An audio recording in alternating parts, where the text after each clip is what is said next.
I'm really hoping that we can get through this whole section today and demonstrate this technique because it is an important one.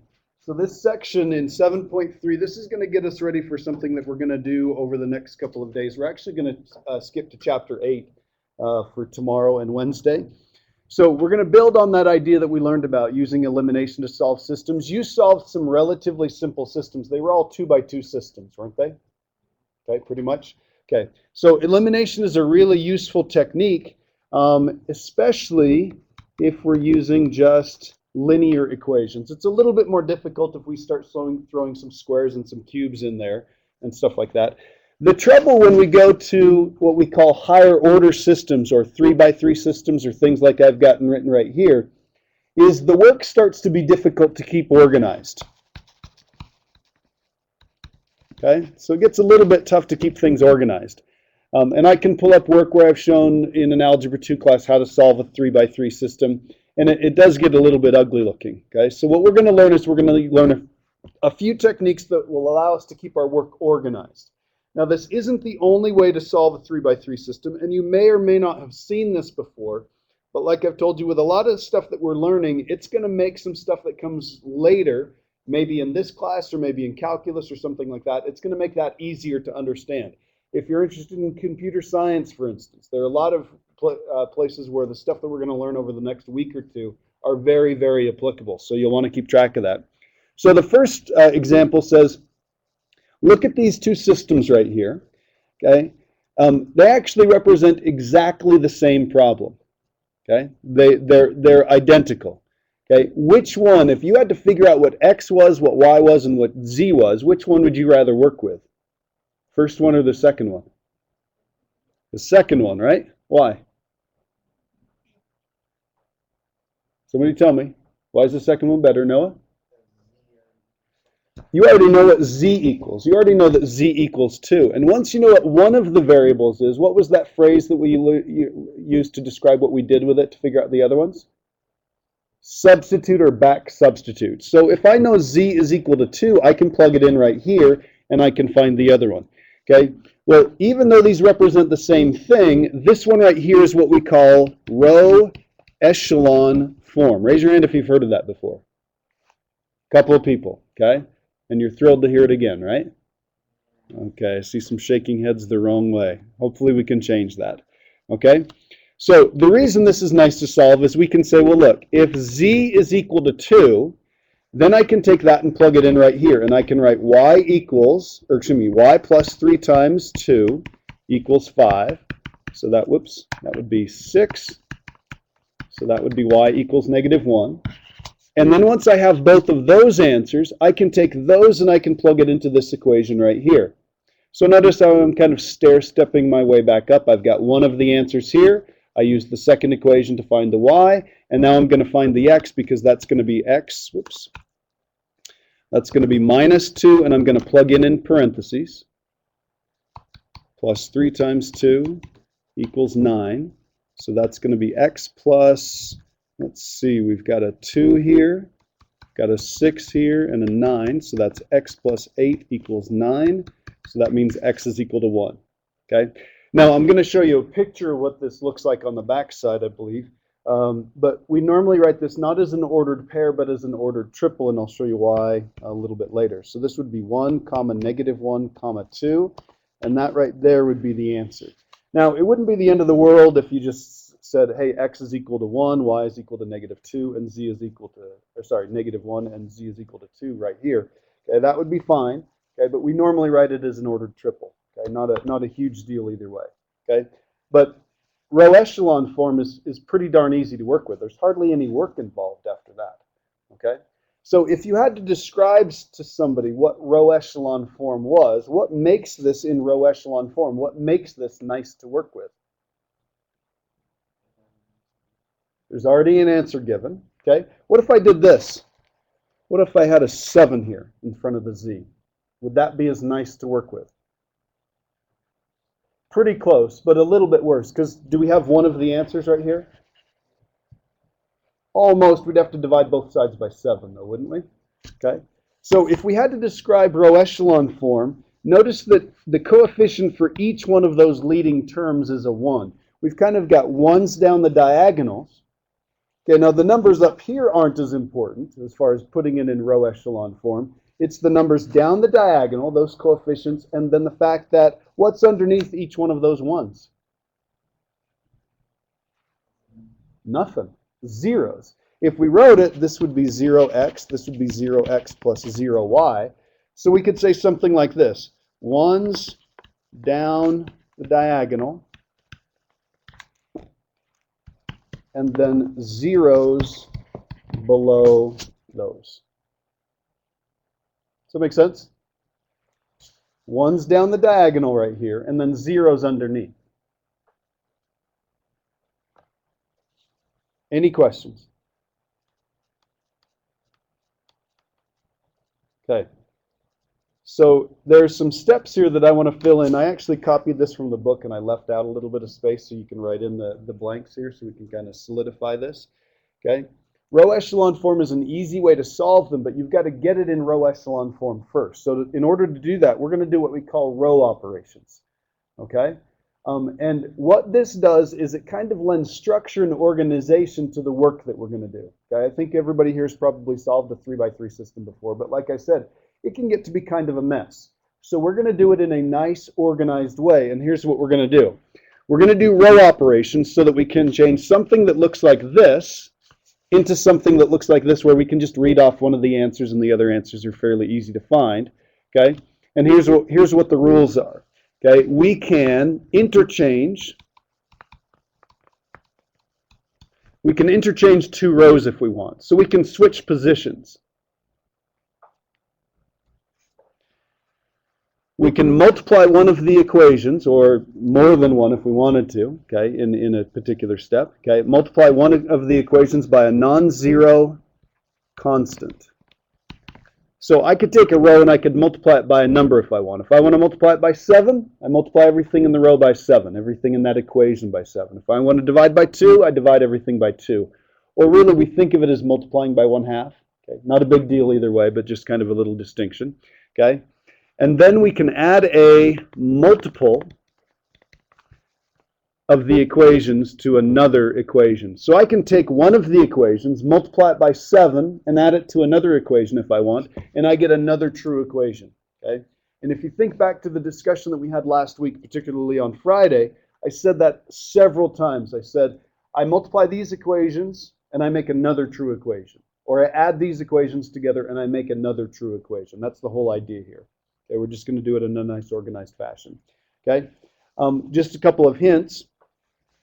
The first one would be go slowly. Okay, don't get in too big of a rush. Okay, people tend to make mistakes, little mistakes like sign errors or multiply 2 and 3 and get 8 or 5. Okay, silly mistakes like that. Keep things neat and organized. We could also say keep them neat and aligned. Okay. You'll like this one. We want to avoid fractions where possible. It's not always possible, but if you can, it's nice to avoid working with fractions. Okay? And the next couple of steps might seem a little bit weird to start off with, but you'll see what I mean once we start doing it. Go column by column, get the 1 first, then use the 1 to make the zeros. Now, you'll remember that up above, we mentioned that we had 1s down the diagonals and zeros underneath. So when we say get the 1s first, that means get this 1 first and use that 1 to make those 2 zeros. Get this one and then use that one to make that a 0, and then finally turn that one into a 1. Okay, and that leads to the next one, and that is accomplish the goals in order. And that order is going to be this. Everybody watching? If we're going to go column by column and get the 1s first and use the 1s to make the zeros, the very first goal we have is to turn that one into a 1. Once I've made that a 1, I use that 1 to turn the numbers underneath it into a 0. Then make this one a 1, use that 1 to make that into a 0, and then make this one into a 1. So I've really got a total of 6 goals here. Find the 1, use that 1 to make those 2 zeros. Get that to be a 1, there's the 4th goal. Use that 1 to make this one a 0, there's 5. And then the last thing is turn that into a 1 and then we've got it in what we call row echelon form, okay? Which, as you saw up here, was pretty easy to solve once we had it in that form, okay?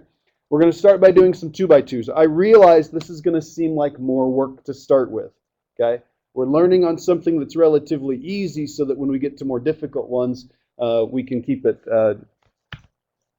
understandable. So you'll notice that I have a 1 right there. Okay, I'm all set to go. I've got one step in putting this in row echelon form done with. Okay, once I've got that 1, I want to use that 1 to make that a 0. So here's what I'm going to do. I'm going to take that first row, which I'm going to write as R1. That's why I've got these numbers right here. Okay, and I'm just going to add it to the second row. Now, I like this first row right here. So I'm going to write that row down. I'm going to write down a 1x, I'm going to write down a 3y, and a 7. If I add the two of these together, so this row plus this one, if I take row 1 and add it to row 2, what do I get right here? I get no x's, right? So I get 0x. Now, for the time being, I'm going to write the coefficient here. Okay, I'm going to write a 1 here and a 0 there. I'll get rid of that in just a second. If I add the two of these together, what do I get? I get 7y. And if I add the two of these together, I get 14. Okay, now, I showed you this last time. Let me just point this out. I have 1, 2, 3, 4 true equations on the board right now. Okay?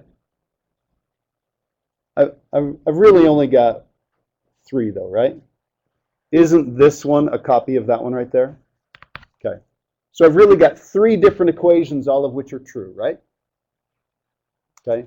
This new one right here is a combination of the two of them up here. But if these two are true, that one's got to be true. Everybody good with that? Okay, let's do the next step. The next step then is I've got a 1 here, to use that to make that a 0. I need to turn that into a 1y. So how do I do that? Times that row by 1/7 or divide it by 7 if you want to think of it that way. I'm going to write 1/7 times row 2. Now, if I do 1/7 times row 2, that row definitely changes. So I'm going to write 1x plus 3y equals 7. And then this is still a 0x. This would be 1y, and over here I would have a 2. Now, again, I've just written those coefficients on there just to kind of make the point. I have 1s down the diagonals and then 0s underneath, right? So this is now in row echelon form. Good? So if I really wrote it, here's what I'd write. I'd write x plus 3y equals 7, and I'd write y equals 2. That's what I'd write for that system. And once I have that, I've got some answers, don't I? I've got y is equal to 2, so I've got that answer right there. And then how do I find out what x is? Plug it in. I just back substitute. So I've got x plus 3 times 2 equals 7. So I get x equals, if I move the 6 over, that would be x is equal to 1. So my answer is 1, 2, and there we go. Okay? More work than what you did last time, than just regular old elimination? It is, okay? We could make the argument that it's a little bit more organized. We kind of showed work here. I mean, somebody could look at that and understand exactly what we were doing, okay? This is going to make solving a 3x3 system, one that has 3 variables and 3 unknowns, or 4x4, 4 equations and 4 unknowns. It's going to make that structure easy to keep track of and a nice organization method for us. Okay, any questions there? Okay. This one might look like it's very similar, and it is a pretty easy system to solve, but I want you to look at this. There's something different about this one as opposed to the previous one. Okay, how could I turn that into a 1? Okay, great idea. I could go through and I could multiply all of these by 1/5. That would make it into a 1, but what would that make here? Fractions. We don't want to work with those. So the first thing I'm going to do is I'm going to take row 1 and row 2 and I'm going to interchange them. I'm going to switch the order. So I'm going to write x minus 6y equals -2. And make sure you copy things down right. 5x plus 3y equals 23. Any questions there? Goal number 1 accomplished. I've got a 1 right there. I want to turn that 5x into a 0x. How would I do that? I'm going to take row 1, do something with it, and I'm going to add it to row 2. What do I need to do to this one to make it into a number that will cancel that one off? Multiply it by -5. So I'm going to take row 1 and I'm going to multiply it by -5. Now I'm going to show the work up here, and this is what I would advise. Okay, write down the steps that you're taking so that you can go back and look at your work and figure it out. But I'm going to write this really small. I'm going to write down -5x. I'm going to write down plus 30y. Whoops, 30y. And then over here I'm going to write down a 10. Now everybody watch, please. This is important. It's going to be more important when we do more complicated ones. Which of these two rows gets changed? Does row 1 stay changed, or does row 2 get changed? Row 2 is. We liked row number 1. So I'm going to write down x minus 6y. Whoops, let me write it down here. X minus 6y equals -2. And then I'm going to add this row right here, this new copy of that equation, to this row right here. So I'm going to get, how many x's? None, so I'm not even going to write it. How many y's? 30y plus 3y, so this is going to be 33y. And then over here I have 10 plus 23, so that's going to be 33. Does that work? Any questions? Got a 1 here. Use that 1 to make that a 0. What do I need right here? I need a 1. How do I make that a 1? Divide by 33 or multiply by 1/33. So I'm going to do 1/33 times row 2. And here's what I end up with. X minus 6y equals -2. This would be y equals 1. Going to shorten the work just a little bit. That is one of the answers. I'm going to plug that in here. I get x minus 6 equals -2. If I move that over to this side, I get x equals 4. And now I've got both the answers, and now I can write 4, 1. Now, is this a lot more work than elimination, or a little bit? Peyton says huge. You think a lot? Okay. All right. We'll go with a lot. A lot more work. Does it give you the right answer? It does. Is there any questions about the logic of this and that it does actually work or why it works? We're just taking copies of equations, combining them in ways that will give us something that we need, an equation with one variable where we can just read off the answer, and then we back substitute for the rest of it. Everybody good there? Okay. When we start solving 3x3 systems, again, the problem here is keeping things organized. Now, this technique was actually developed by a guy named Carl Friedrich Gauss. He's one of the best mathematicians that ever lived. He probably lived, I think, probably about 400 years ago. Okay, incredibly smart, came up with a ton of things even when he was in elementary school. Really smart little kid. Okay, so here's what we're going to do on this one. We're going to go through and we're going to solve a 3x3 system by putting this in row echelon form. Okay. And another name for that is doing Gaussian elimination, okay? Named after this guy. So we have 6 goals here. We want to get a 1 right here, done for us. Use that 1 to turn both of these into zeros. Once I've got that taken care of, I'll turn our attention to this one right here. I'm going to end up turning whatever number is here, and it's not going to be a 3, I can almost guarantee it. We'll turn that into a 1, and then use that 1 to make that a 0. And then the last thing we're going to want to do is whatever number's right here, we want to turn that into a 1 so I can read off what the answer is for z. Okay? And then we'll back substitute for the rest of it. Okay? 3x3 systems are much more work than 2x2 systems, but not that much if we're going to do it using this method. Okay? So I've got row 1, row 2, and row 3 right here. I've got them numbered. Okay? Goal number 1 is taken care of, correct? I want to turn that one right there into a 0. How are we going to do that? Okay, we're going to take row 1 and we're going to add it to row 2. Now, remember, did we like row 1? We liked row 1. So I'm going to write down x minus 2y plus 3z equals 9. Whoops.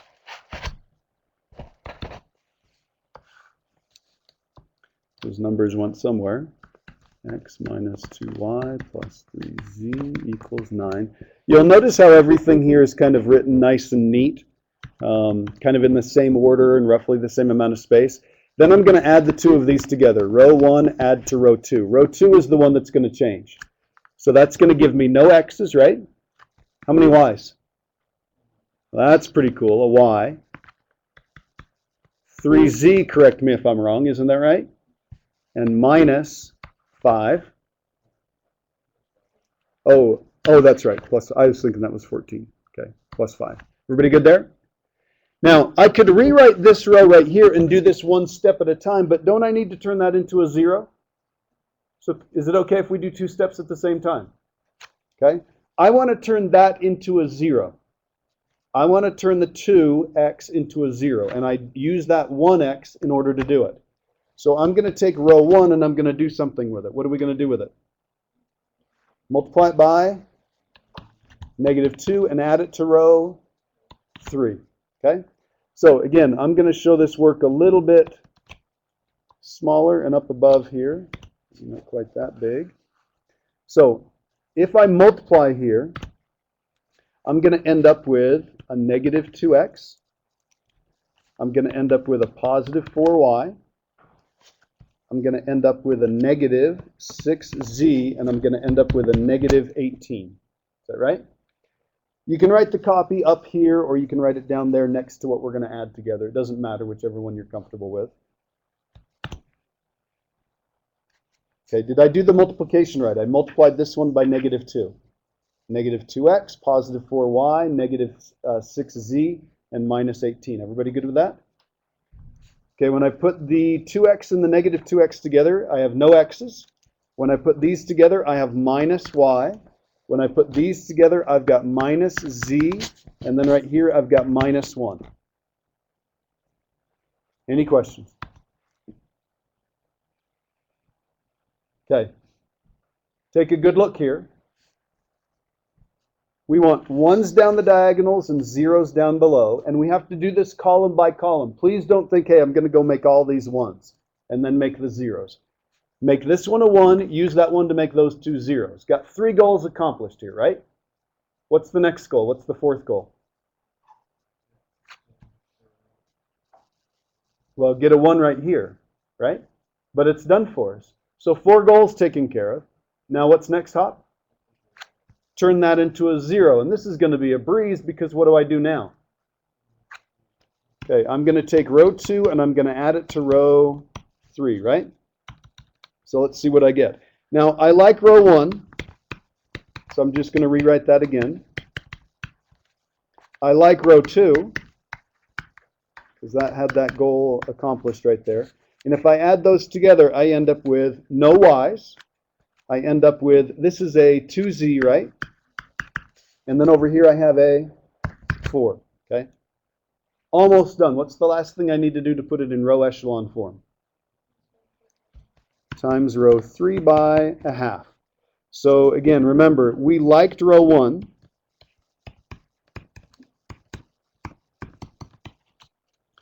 We liked row 2. It was just that row we had a problem with, but if I divide everything by 2 or multiply that row by 1/2, I end up with z equals 2. Okay, now, are we done solving the problem? Not done solving the problem. I do have one answer right here. Does this look familiar? What problem is this? It's example number 1. We took this system of equations right here that wasn't in row echelon form, and we put it in row echelon form. So we're going to get the same answers as we did down below. So we're going to, or excuse me, up above. So we get 1, -1, and 2. Any questions? Okay. You sure? Okay, go ahead and flip the page over then. Now, the cool part about this is they are going to step you through this just a little bit at a time. Hopefully the explanation that I've given makes sense and that sort of thing. There are some problems where they literally tell you exactly what you need to do. So, -2 times row 1 and add it to row 2. All right, so let's go ahead and do that. Let me blow this up just a little bit. So, -2 times row 1, so that would be -2x. That would be positive 6y. That's going to be -2z, and that's going to be -2. Now, row 1 doesn't change at all. We like that one. It's the second row that changes. So this is going to be x minus 3y plus z equals 1. And then I'm going to take that copy, that red copy right here, and I'm going to add that to row 2. So we're going to get no x's. I get 5y, correct me if I'm wrong. I get minus 4z, and I get -1. Is that good?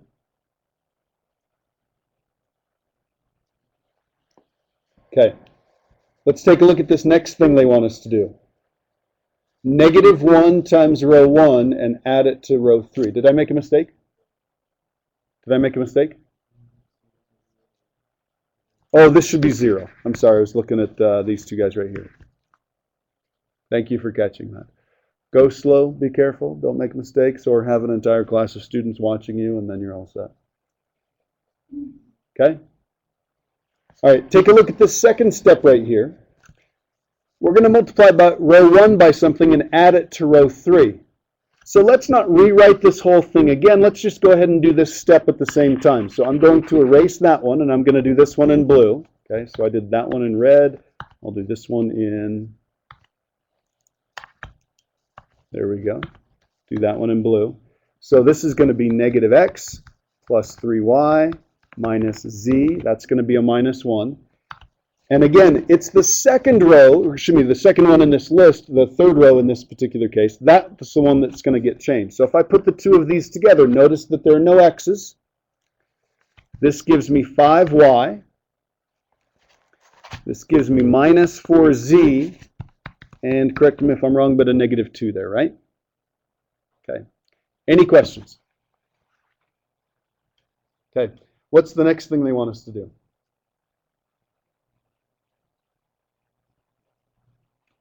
What does this step right here say? Times row 2 by -1 and add it to row 3. Okay? So I'm going to make a copy of row 2. I'm multiplying it by a negative. So that's going to be -5y. That's going to be positive 4z, and that's going to be 0. I still liked this row right here, that first row. I liked that second row, at least for the time being. And then when I put those together, I end up with this. No y's, no z's, and what do I get over on this side? I get a -2. So I have nothing on the other side, and I get a -2. Okay, are there any questions about the arithmetic that we did here, how we got here, how we followed their instructions? Okay, what does this mean? Okay, it means no solution. Okay, and I told you I'd show you what we're looking for here. Luckily, we don't have to graph anything in 3 dimensions, although there are some cool programs on the internet where you can have things graph equations in 3 dimensions, and they actually look pretty cool. These are relatively boring 3-dimensional graphs. If I have an equation that has a plain old x, plain old y, and a z, and I graph it in 3-dimensional space, what it is, it's a plane, flat sheet, okay? Usually what happens is we'll have a situation like this. We'll have one plane here, another plane here, and then another plane here, the pink and the yellow and the blue, okay? Normally what happens is they're going to cross in one single point. That's what happened on this one right here. Those 3 planes cross in that particular point right there, okay? If that doesn't happen, then we can have some other situations, okay? We can have a situation where they cross in a line, in which case there are infinitely many solutions, okay? All the points along that line where they all intersect, those are all the solutions. We can have a situation where they do something like this. They're all flat on top of each other. And in that case, we would have infinitely many solutions, okay? I'll show you how to deal with one like that in a second. Okay? And then sometimes we'll have something like this. Do these three planes right here, do they ever cross in the same point or points? All three of them. Not all three of them. Okay? And then this book didn't describe this, but we could have a situation like this, where we have planes that look like that. They're all parallel. They're kind of stacked on top of each other, and they would never cross. Okay? So in these cases, we would have no solution. So in this one right here, we've got an example of something like this where we have no solutions at all. Okay? Any questions? Okay. Let's take a look at this one right here. Again, they've got a set of instructions for us here. It says add row 1 to row 3. Which row gets changed, row 1 or row 3? Row 3. So we like this one right here. So we've got x plus y minus 3z equals negative 1. If I add those together, I get no x's. I get 3y minus 3z, and I get a 0 over here. Did it mention anything about row 2? So it doesn't get changed, not yet anyway. Step number 1 done for us. Let's do step number 2. Negative 3 times row 2 and add it to row 3. So if I multiply this by negative 3, this is going to give me negative 3y, positive 3z, and that's going to be 0, right? So here's what I've got. X plus y minus 3z equals negative 1. Y minus z equals 0. And what do I get for this last one? 0 equals 0. Now, would that be no solution, or would that be infinitely many? It's going to be infinitely many. So let me show you what to do in this case. And this might seem a little bit weird. Okay? This last equation that helps us figure out what z is can't be made false. That means anything you plug in for z is okay, right? Infinitely many solutions. So here's what we do. We say z is any real number. And then let's look at the second equation. Normally this one tells us what y would be. If I move that to the other side, y would equal z. It would be exactly the same as whatever z is. Normally I look at this first equation to figure out what x is, and in that case, x would have to be, if I move these guys to the other side, it would have to be negative y plus 3z minus 1. So notice that if z is any number right here, move that to the other side, that will tell me what y is. Move these two to the other side, and that will tell me what z is. And that right there is the answer. Looks a little bit weird. But if you think about it, this is what infinitely many solutions would look like. Pick any number you want for z. That will tell you what y is. Y would be the same thing. And then you'd have to do a little calculation to figure out what x would be based on both x and y. Any questions there? Okay, I'll just point this out really quickly. Does anybody see anything we could do to make this one a little bit easier? Make the x a little bit easier to figure out? Yeah, since y is the same as z, we could do a z right here. It would be 2z minus 1. Okay, you don't have to worry about that. I doubt they pointed that out in this section, but you would be able to do that. Okay, any questions? Sweet, we've got 10 minutes. Okay, this problem is on your assignment, so we are wasting no time at all. Okay, number 13 is on your assignment. I'm going to make this a little bit bigger. Let's go ahead and look at that. I'm going to give you about a 10 or 15 second head start on each one of these. What's good about this?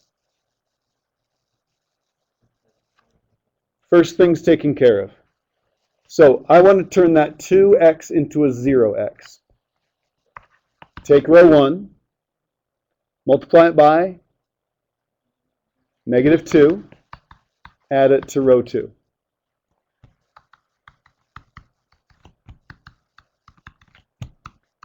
Some easy calculations there. Again, we like row 1, so I'm just going to rewrite that. That's certainly not going to change here. I get no x's, minus 3y, minus z, and I get a negative 9. Now, did I make a mistake? You want to double check, go slowly, don't make any silly arithmetic errors. Are we good there? Should we do 2 steps at once? Why bother rewriting this one right here if I want to turn that into a 0? So I'm going to take row 1, and what are we going to do with it?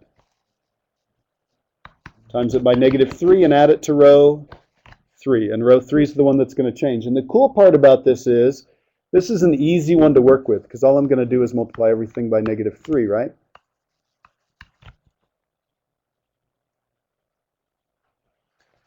And that's going to give me no x's. That's going to give me minus 3y. That's going to give me minus 4z. And then altogether here I've got a negative 18. Now, again, go slow. Make sure you don't make any silly mistakes. Any questions? Okay. We got these right. Next goal. Somehow get a 1 right there. Everybody watch. Notice how this has both a y and a z. Those second and third equations both have a y and a z. So if this one had a 1, we might want to think about interchanging them. They both happen to be exactly the same number. So there are a couple different things that I could do here. Okay? Probably the easiest thing to do would be to do this. Let's take, before we make the 1, let's be a little bit clever about this. Let's take negative row 2 and add it to row 3. Opposite of this, add to that.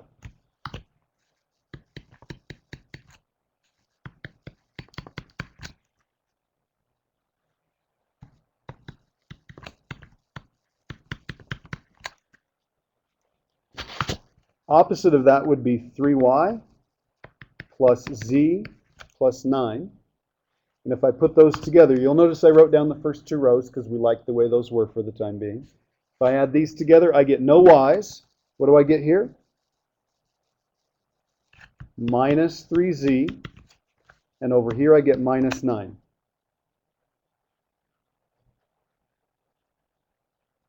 Pretty good there?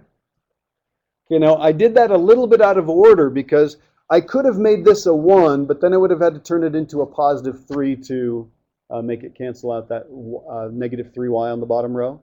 Okay, so I just kind of took advantage of the fact that these had the same coefficient. Any questions there? Okay, how many goals do I have left? I have 2. Now the cool part about this is this one's easy to get. I could take row 3 and multiply it by negative 1/3. How about this one? What's not so nice about this one?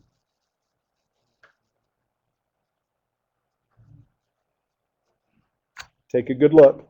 I'm going to do this. I'm going to take row 2 and I'm going to multiply it by negative 1/3.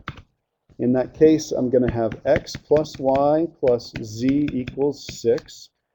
I'm going to have a y. What's this going to be? 1/3 z. And over here, I'm going to have a negative 3. Or excuse me, a positive 3. Real easy to make an arithmetic mistake, real easy to make a sign error. Okay, I like the way this looks so far. The last thing I want to do is turn that into a positive 1z. So let's take negative 1/3 and multiply it by row 3 also. That's going to make this a z equals 3. Okay, now I'm not done, but I want you to look at that for just a second. Are there any questions? Okay, look at that. Yes, there's a fraction in it, but is it that hard to use? No, because what happens when you plug in a 3 for z? 1/3 of z is 1. So this is y plus 1 equals 3. So that means y is equal to 2. And then I take the 2 of those. So this is 2 plus 3 equals 6. So what's x? X is 1. Okay? And there's our answer. 1, 2, 3. Any questions?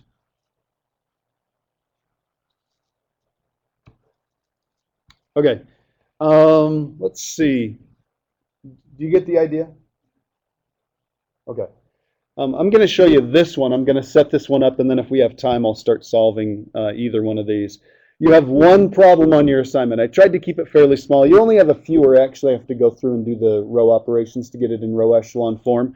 A lot of them that you're doing, they just say things like, do this operation and this operation. They tell you exactly what to do, okay? So be careful, keep things organized, don't make silly mistakes. This one says, find a quadratic, in other words, find the equation of a parabola whose graph passes through the following points. That's x, that's y, that's x, that's y, that's x, that's y. So here's what you do. If I plug in a -1, I get out a 3. So I get out a 3 when I plug in a -1 here. What's -1 squared? 1, so that would be a.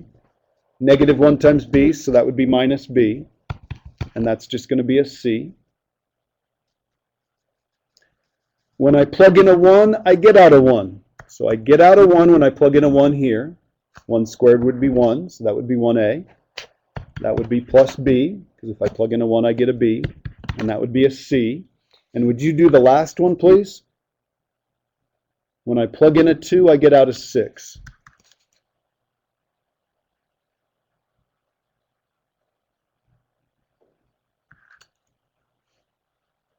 How many a's? 4a. How many b? Positive 2b. And how many c's? Just a c. Okay. What's different about this than the other systems we've done? Yeah, so let's just do this. Set it equal to 3, set it equal to 1, set it equal to 6. And then it looks like what we're used to. Okay? Any questions there? Looks like a hard problem, but it's not too terribly bad. Put that in row echelon form, and you're all set. Somebody tell me something nice about this one right here. Starts out with a 1. One of the goals is already accomplished for us. I tried to pick nice systems, ones that would work out relatively easily. And I think I demonstrated each one of the different things that might come up. Be careful, go slow, don't make silly arithmetic errors. It's much better for you to go through and do it right the first time slowly than have to go back and figure it out. And writing these steps right here, that's your work, okay? It's a lot easier to go back and figure out where you made a mistake if you wrote down what your steps were, okay? Please have 90% of this section done when you come to class tomorrow. If you don't, Chapter 8 is going to be a struggle, okay? So please practice this tonight.